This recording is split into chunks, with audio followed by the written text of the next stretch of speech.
Šovakar raidījumā Jēkabpilī saskrāpētas vairākas automašīnas.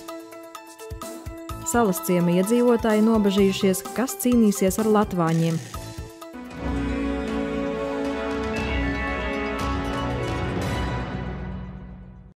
Nepatīkamas izjūtas piedzīvojuši vairāki Nameja ielas mikrorajona iedzīvotāji Jēkabpilī. Pieejot pie saviem spēkratiem, viņi konstatējuši skrāpējumus virsbūvē. Bojājumu apmērs un izskats liecina, ka tie veikti apzināti.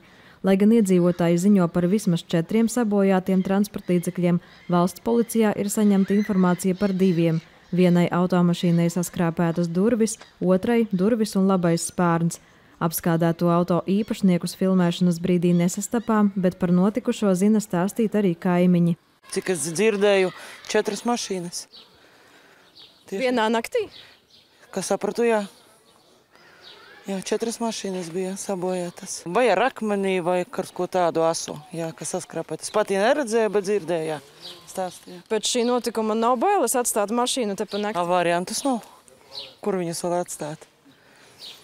Variantus nav. Jums nav savu mašīnu tagad bail pa naktīm te atstāt, zinot, kas notika? Īsti nē.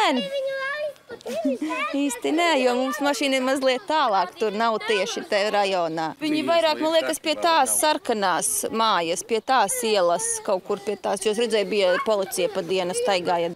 Lai gan likumsargi bija izsaukti uz notikuma vietu, vainīgie netiks meklēti. Valsts policijā skaidro, ka ir nepieciešami cietušo personu pieteikumi, lai uzsāktu kriminālu procesu, bet šajā gadījumā bojāto automašīnu īpašnieki nav vēlējušies kriminālu procesu, tādēļ tas nav uzsākts.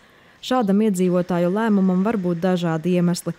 Valsts policijā uzsver, ka bieži vien apskādētu auto īpašnieki izsauc policiju tikai tādēļ, lai varētu iesniegt kasko apdrošināšanas pieteikumu. Lai gan vainīgās personas netiks meklētas, Jēkabpils novada pašvaldības policijā sola uzlabot sabiedriskās kārtības uzraudzību konkrētajā Nameja ielas mikrorajona pagalmā, izvietojot tur video novērošanas kameru. Tas tikšot izdarīts tuvākajā laikā.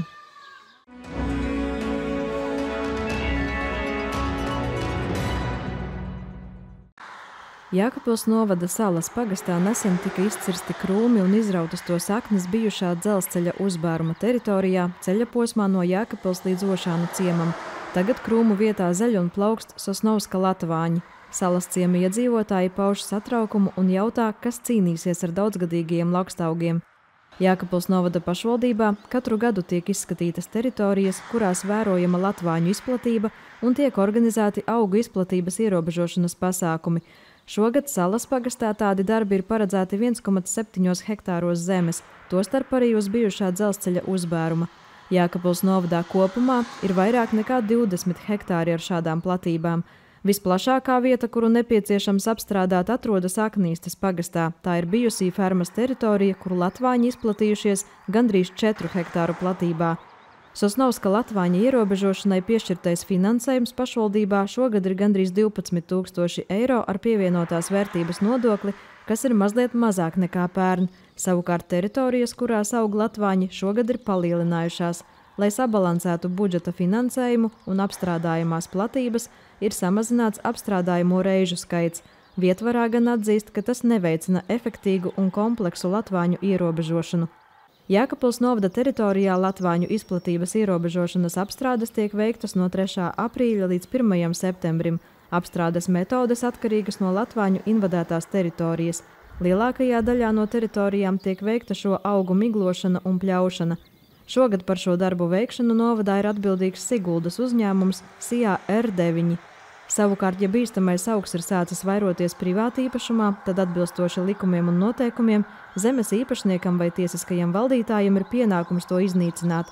Tāpat nepieciešams sniegt informāciju valsts augu aizsardzības dienestam par teritorijām, kas invadētas, un izvēlētajām metodēm, ko paredzēts izmantot latvāņu ierobežošanai.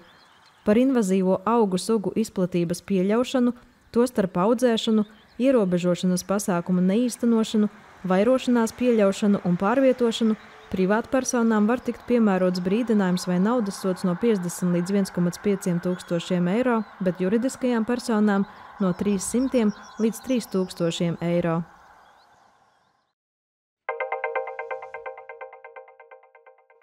Jēkabpils novada Kalna pagastā pie Aknīstes pagrieziena kāds vīrietis, vadot Renault markas mikroautobusu, nobrauca no ceļa braucamās daļas un apgāzās. Vadītājs tika iespiests transportlīdzeklī.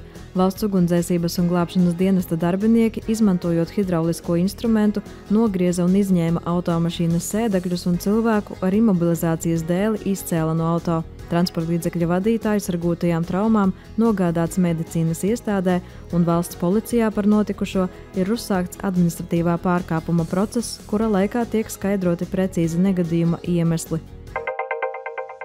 Jēkabpils novada Rites pagastā valsts policijas amatpersonas pamanīja vīrieti, kurš pārvietojās ar mopēdu bez aizsargķiveres.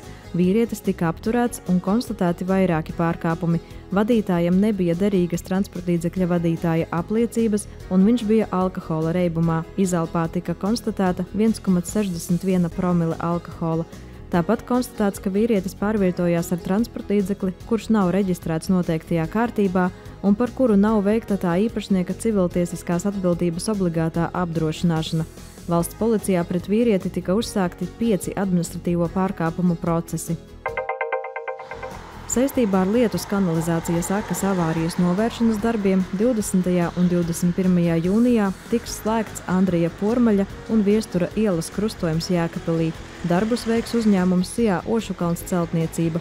Atgādinām, ka maija beigās šajā vietā bija izveidojusies bedre. Toreiz Sijā Ošukalns skaidroja, ka ielas pārbūves laikā tur netika liktas jaunas inženieru komunikācijas, tādēļ nav saprotams, kas šo problēmu izraisa. Namaja ielas mikrorajona iedzīvotāji Jēkabpilī gadiem ilgi cīnījās ar lietus ūdeņiem un lielajām peļķēm, tādēļ 2022. gadā tika veikta 2 infiltrācijas aku izbūve. Katra no tām spēja uzkrāt vairāk nekā 5 kubikmetrus lietus ūdens. Mikrorajona iedzīvotāji mums raksta, ka šīs nedēļas stiprais lietus ir izskalojis vērā ņemamu bedri ap vienu no akām.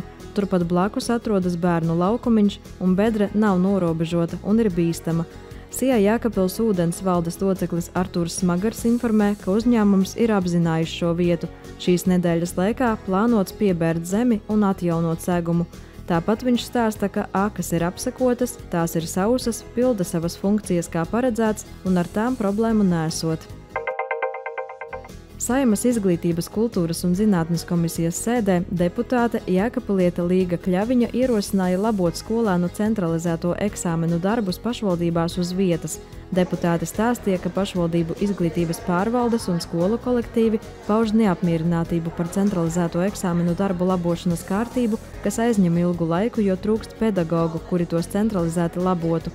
Līgas Kļaviņas rīcībā ir informācija, ka valsts izglītības satura centrs ir spiests nolikt 1. kursa pedagoģijas studentus, kuri labo darbus. Viņa aicināja izglītības un zinātnes ministriju uzticēties pedagogiem, ļaujot vismaz pamatizglītības posmā centralizētos eksāmenus labot uz vietas pašvaldībās, kā tas bijis iepriekš. Sīkāk par šo tematu lasiet portālā Jēkabpils laiks. Līvānu novada pašvaldība izsludina pieteikšanos darbam Līvānu novada Jersikas pagasta valdē un Turku pagasta valdē. Valdes locekļu kandidatūras iesniedzamas pašvaldībā līdz šā gada 5. jūlijam. Pieteikumu var iesniegt elektroniski, sūtot to uz e-pasta adresi pasts@līvāni.lv vai nogādājot to pašvaldības klientu apkalpošanas centrā Rīgas ielā 77 Līvānos. Pieteikuma saite atrodama portālā Jēkabpils laiks. Ja saimniecībās augļu dārzi vai ogulāji šā gada pavasarī cietuši no salnām, līdz 28. jūnijam lauku atbalsta dienesta elektroniskajā pieteikšanās sistēmā var iesniegt pieteikumu salnās cietušo platību apsekošanai. Informācija tiek apkopota, lai izvērtētu salnu radīto situāciju augļu kopības nozarē un noskaidrotu, cik lielā mērā lauksaimnieki ir cietuši. Sīkāka informācija pieejama portālā Jēkabpils laiks.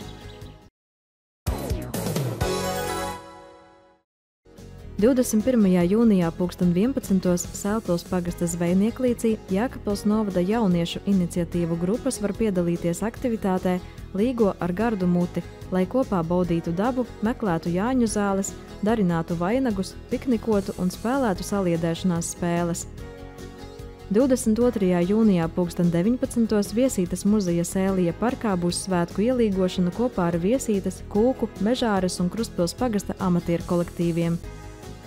22. jūnijā 19. Jēkabpils meža parkā būs dažādas ielīgošanas aktivitātes.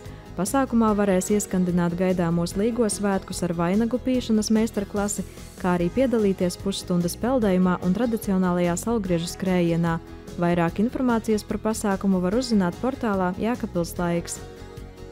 23. jūnijā 20. Kalna pagasta tautas namā būs skatāma Kalna pagasta amatieru teātra vienība pirmizrāde Edvarda Vulfa joku lugai Tapiņa atgriešana. 23. jūnijā 2022. Aknīstas estrādē varēs izdejoties Līgo zaļumballē kopā ar grupu Tilts. Pasākumā būs arī Jāņu ugunskurs. 23. jūnijā 2022. Kena parkā Jēkabpilī būs Līgo balle ar grupu Zelta jauda. Dalībniekus sagaida āķīgas intervijas un papardes zieda meklēšana ar vērtīgām balvām. Ballē tiks uzburta Līgo noskaņa ar limuzīnu, gluži kā no filmas. No 20. līdz 23. jūnijam Jēkabpils novadā norisināsies dažādi ielīgošanas pasākumi. Sīkāka informācija Jēkabpils novada kultūras pārvaldes mājaslapā.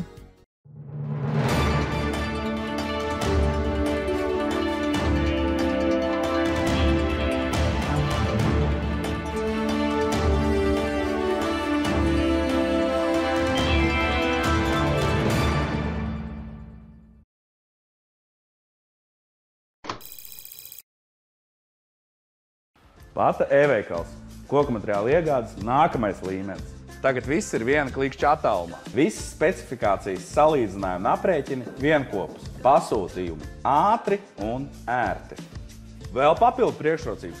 Protams, saņem ekskluzīvas atlaides un izcils piedāvājumus www.patatimber.lv. Tiec pie vajadzīgiem koku materiāliem par īpašajām atlaidēm, nekavējoties.